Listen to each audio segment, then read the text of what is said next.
আসসালামু আলাইকুম এভরিওয়ান, রমজান মোবারক। স্বাগতম জানাচ্ছি রমজান স্পেশাল রেসিপির শেষ পর্বে।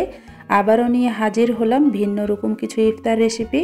শুধু ডিম আলু থাকলে বানিয়ে নিতে পারবেন এই রকম ঝটপট ইউনিক ইফতার স্ন্যাক্সগুলো খেতে যতটা মজার হয় তার থেকে বানানো আরও বেশি সহজ। স্ন্যাক্সগুলো বানাতে আমার সময় লেগেছে মাত্র 10 থেকে 15 মিনিট। তাহলে নিশ্চয় বুঝতে পারছেন কতটা চটজলদি তৈরি করা যায় এই স্ন্যাক্সগুলো। আমার আজকের ইফতার স্ন্যাক্সের তালিকায় থাকছে ক্রিস্পি এগ মিনি প্যাটিস, আর থাকছে কুরমুরে আলুর পাকোড়া, আর থাকছে এগ ব্রেড ক্রিস্পি স্ন্যাক্স। তাহলে চলুন কথা না বাড়িয়ে দেখে নিই আজকের রেসিপিগুলো।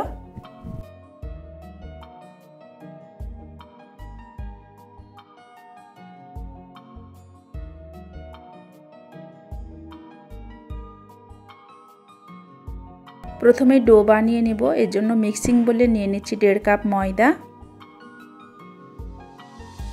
সামান্য পরিমাণ কালো জিরা,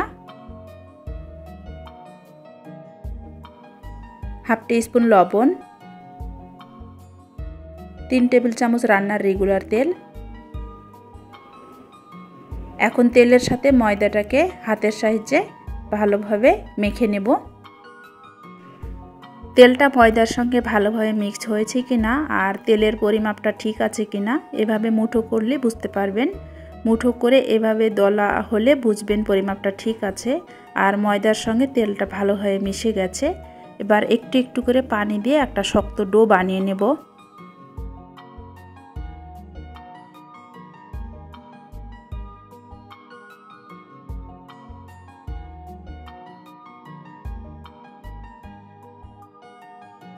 ডোটা আমার বানিয়ে নেওয়া হয়ে গেছে। এখন ঢাকনা দিয়ে ঢেকে এটা 10 মিনিটের জন্য রেস্টে রেখে দেব। এখন ভিতরের পুরটা বানিয়ে নেব। তার জন্য এখানে গ্রেট করা আলু নিয়েছি, আপনারা চাইলে সেদ্ধ আলুও ব্যবহার করতে পারবেন। পুরটা রান্নার জন্য চলে এসেছি চুলায়। ফ্রাই প্যানে দিয়ে দিচ্ছি 2 টেবিল চামচ পরিমাণ রান্নার রেগুলার তেল, 1 টেবিল চামচ পেঁয়াজ কুচি। পেঁয়াজটা একটু নেড়ে চেড়ে অ্যাড করে দেব 1 টিস্পুন রসুন কুচি। আবারও একটু নেড়ে চেড়ে অ্যাড করে দিচ্ছি কাঁচা মরিচ কুচি। পেঁয়াজ মরিচটা একটু গোল্ডেন কালার হয়ে আসলে অ্যাড করে দিচ্ছি গ্রেট করে রাখা আলু। পেঁয়াজ রসুনের সঙ্গে আলুটাকে ভালোভাবে মিক্স করে নিচ্ছি। এইবারে সব গুঁড়ো মশলাগুলো অ্যাড করে দিব। দিয়ে দিচ্ছি 1 টিস্পুন লবণ, হাফ টিস্পুন হলুদের গুঁড়া, 1 টিস্পুন মরিচের গুঁড়া, 1 টিস্পুন ধনিয়া গুঁড়া, 1 টিস্পুন জিরা গুঁড়া। সব মশলা দেওয়া হয়ে গেলে নেড়ে চেড়ে আলুর সঙ্গে ভালোভাবে মিক্স করে নিচ্ছি।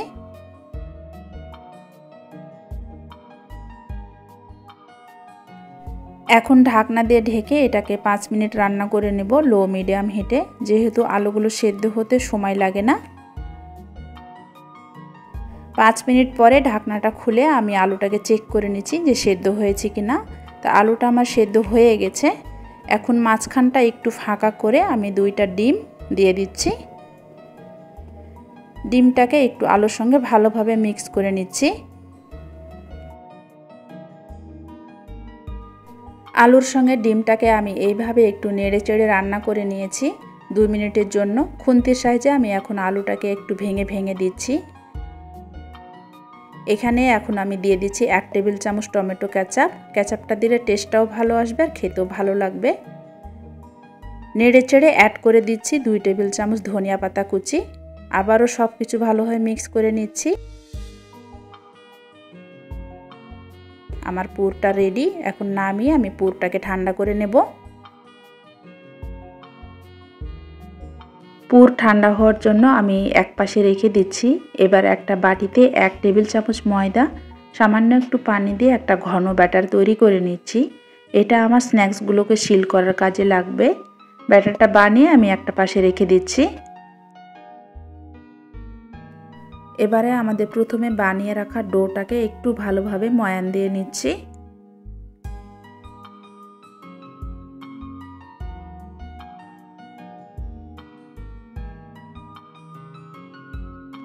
ময়ান দেওয়া হয়ে গেছে। এবারে এখান থেকে ছোট ছোট লেচি কেটে নিব।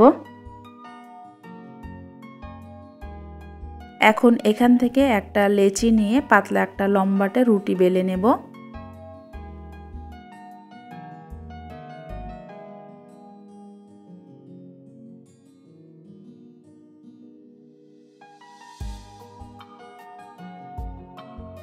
দেখে নিশ্চয় বুঝতে পারছেন রুটিটা কতটা পাতলা হবে। এইবার রুটির মাঝ বরাবর বানিয়ে রাখা পুরটা দিয়ে দিচ্ছি, আর দুই সাইডে বানিয়ে রাখা ময়দার ব্যাটারটা একটা ব্রাশের সাহায্যে লাগিয়ে দিচ্ছি, এতে করে ভাজার সময় খোলার সম্ভাবনা থাকবে না। এবারে এভাবে দুই পাশ এভাবে একটার উপর আরেকটা একসাথে লাগিয়ে দিচ্ছি।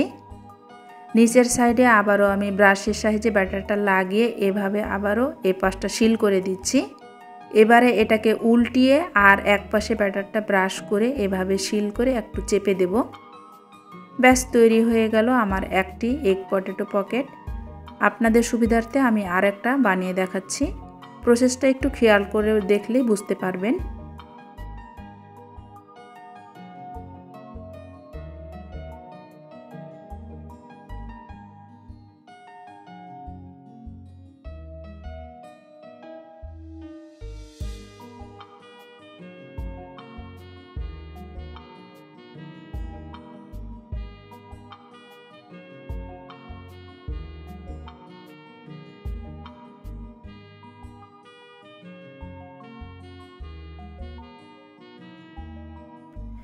এই তো আমাদের সবগুলো স্ন্যাক্স বানানো হয়ে গেছে। এখন এগুলোকে ভাজার জন্য চলে যাব চুলায়।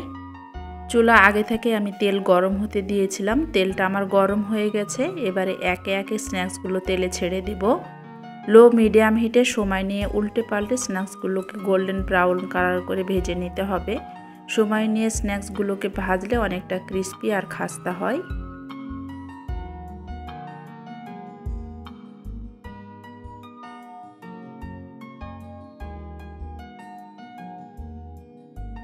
এক ব্যাচ আমার ভেজে নেওয়া হয়ে গেছে, সুন্দর একটা কালারও চলে এসেছে। এখন তেলটা ঝরিয়ে আমি উঠিয়ে নিচ্ছি, আর সেম প্রসেসে আমি বাকিগুলো ভেজে নেব।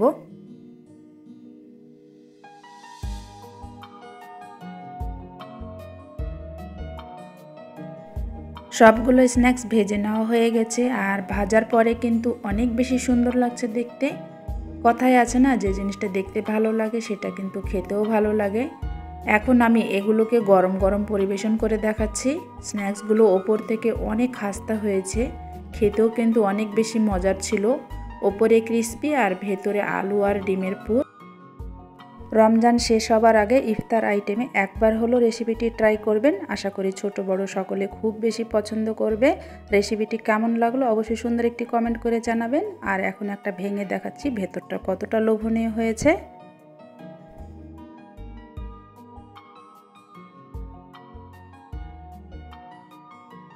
এখন চলে যাচ্ছি পরবর্তী রেসিপিতে।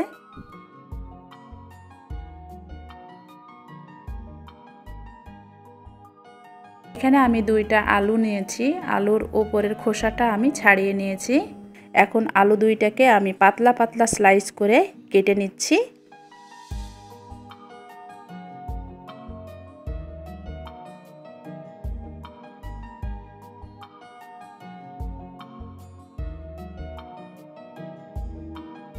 আমার দুটাই আলু স্লাইস করে কেটে নেওয়া হয়ে গেছে। এখন আমরা যেভাবে আলু ভাজি করি ওইভাবে কুচি কুচি করে কেটে নিচ্ছি পাতলা পাতলা করে।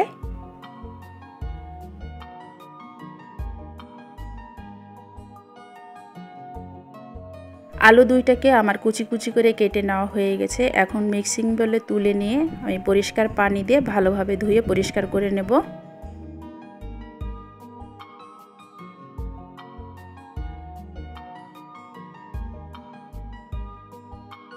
আলুগুলো আমার পরিষ্কার পানি দিয়ে ধুয়ে নেওয়া হয়ে গেছে। এখন মিক্সিং বলে আবারও নিয়ে নিচ্ছি। এখন আলুর মধ্যে অ্যাড করে দিচ্ছি 2 চা চামচ লাল মরিচের গুঁড়া, হাফ চামচ হলুদের গুঁড়া, 1 চা চামচ জিরা গুঁড়া, হাফ চা চামচ কালো গোলমরিচের গুঁড়া, স্বাদ মতো লবণ, 2 টেবিল চামচ কর্নফ্লাওয়ার, 2 টেবিল চামচ ময়দা, সব শেষে অ্যাড করে দিচ্ছি 2 টেবিল চামচের মতো ধনিয়া পাতা কুচি। এখন হাত দিয়ে সব কিছুকে মেখে নেব ভালোভাবে।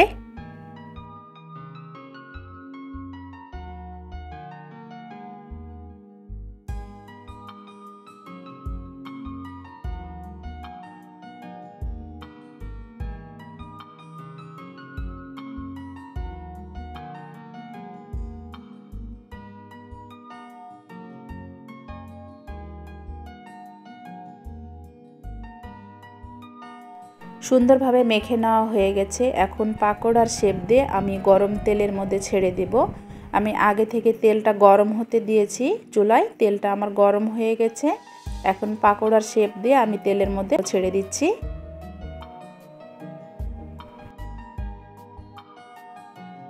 এখন উল্টে পাল্টে এগুলোকে আমি ব্রাউন কালার করে ভেজে নেব। আর ভাজার সময় চুলার আঁচটা অবশ্যই লো মিডিয়াম হিটে রাখতে হবে। হাই হিটে ভাজলে ওপর থেকে কালার চলে আসবে আর ক্রিস্পি হবে না।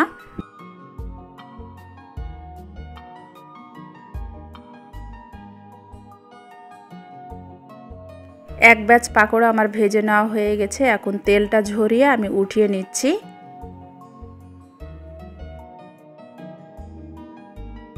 আরেক ব্যাচ পাকোড়া আমি তেলের মধ্যে ছেড়ে দিচ্ছি আর সেম প্রসেসে আমি এগুলোকেও ভেজে নেব।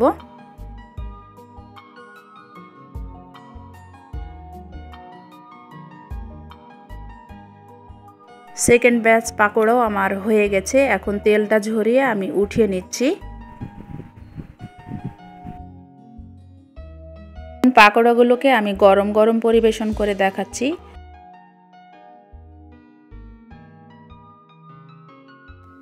অসম্ভব ক্রিস্পি হয় এই পাকোড়াগুলো, এতটাই মজার হয় যে ইফতার টেবিলে রাখলে কিন্তু এক নিমিষে শেষ হয়ে যাবে। বানাতে সময় লেগেছে মাত্র 10 মিনিট। ভালো লাগলে রেসিপিটি একবার হলো অবশ্যই ট্রাই করবেন।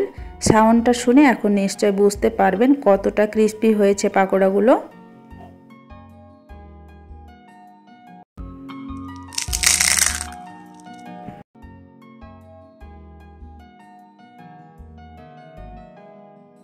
এখন চলে যাচ্ছি আমাদের সর্বশেষ রেসিপিতে।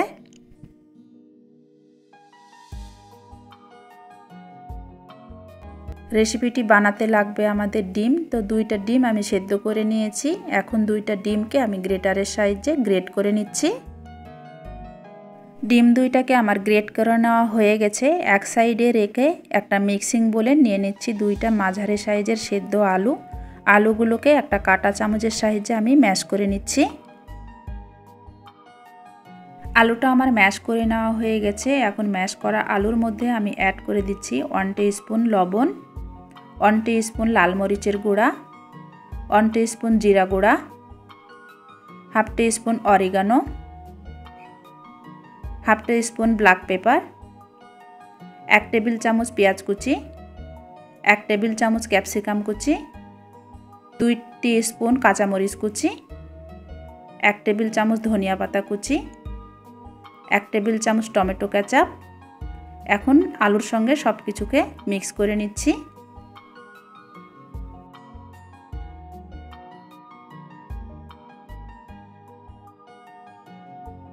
আলুর সঙ্গে সব মশলাকে ভালোভাবে মিক্স করে নেওয়া হয়ে গেছে। সব শেষে এখন অ্যাড করে দিচ্ছি গ্রেট করে রাখা ডিমগুলো।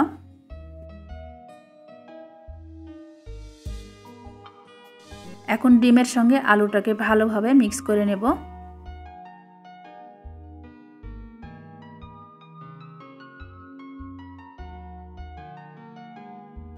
ভেতরের পুরটা আমার রেডি। এক সাইডে রেখে দিচ্ছি। এখানে আমি কিছু পাউরুটির পিস নিয়েছি। পিসগুলোর আমি সাইডের ব্রাউন অংশটা কেটে নিচ্ছি। সাইডের এই ব্রাউন অংশটা ফেলে না দিয়ে এইটা দিয়েই আমি ব্রেডক্রাম্ব বানিয়ে নেব, যা আমি আজকের রেসিপিতে ব্যবহার করব। আমার সব পাউরুটিগুলোর সাইড কেটে নেওয়া হয়ে গেছে। এবারে হাতে হালকা একটু পানি দিয়ে পাউরুটির 2 সাইডে লাগিয়ে দিচ্ছি। এতে করে পাউরুটিগুলো বেলে নিতে সুবিধা হবে। এবারে পাউরুটিগুলোকে বেলে নিচ্ছি হালকা করে। খুব চাপাচাপি করে বেলে নেওয়ার কোনো প্রয়োজন নেই।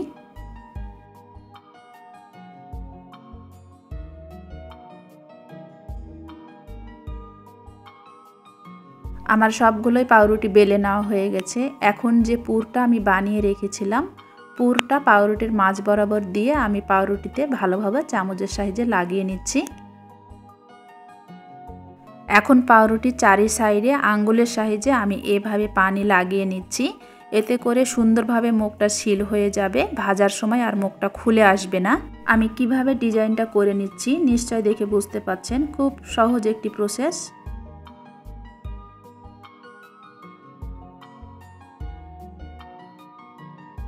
বুঝার সুবিধার্থে আমি আরেকটা বানিয়ে দেখাচ্ছি।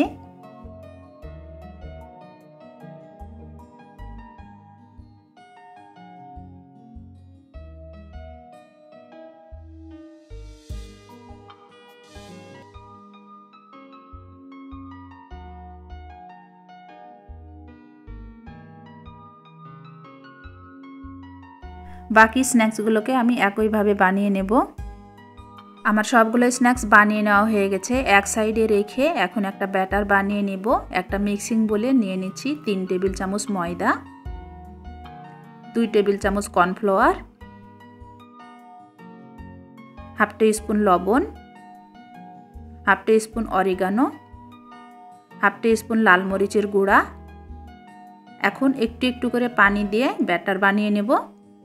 ব্যাটারটা খুব বেশি পাতলাও হবে না, আবার খুব বেশি ঘনও হবে না। ব্যাটারটা আমার বানিয়ে নেওয়া হয়ে গেছে। আর ব্যাটারের ঘনত্বটা কীরকম হবে নিশ্চয় দেখে বুঝতে পেরেছেন। বানিয়ে রাখা স্ন্যাক্সগুলো এইভাবে ডিপ করে আমি ব্রেডক্রামে কোট করে নেব।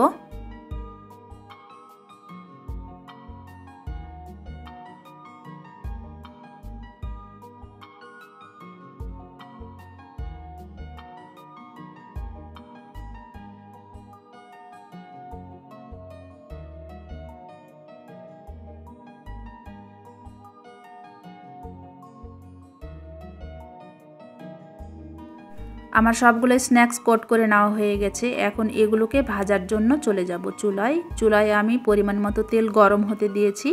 তেলটা আমার গরম হয়ে গেছে। এখন স্ন্যাক্সগুলো একে একে তেলের মধ্যে ছেড়ে দিচ্ছি।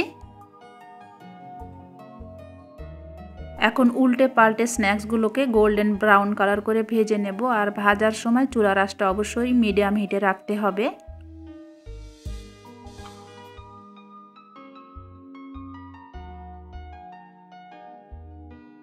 স্ন্যাক্সগুলোতে খুব সুন্দর একটা গোল্ডেন কালার চলে এসেছে। এখন তেলটা ঝরিয়ে আমি উঠিয়ে নিচ্ছি।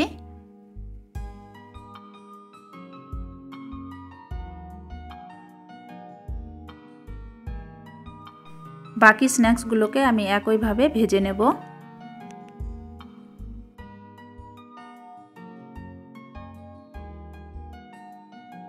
আমার সবগুলো স্ন্যাক্স ভেজে নেওয়া হয়ে গেছে। এখন এগুলোকে আমি গরম গরম পরিবেশন করে দেখাচ্ছি। দেখতে পাচ্ছেন কতটা লোভনীয় দেখাচ্ছে।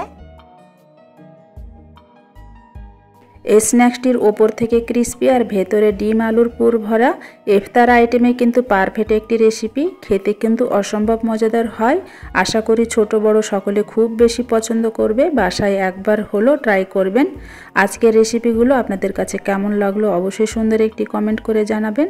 আর চ্যানেলের নতুন দর্শক হয়ে থাকলে চ্যানেলটি সাবস্ক্রাইব করে পাশে থাকার অনুরোধ রইল। আজ তাহলে এখানেই বিদায় নিচ্ছি। Keep watching Nilufa's recipe and blog. আল্লাহ হাফেজ।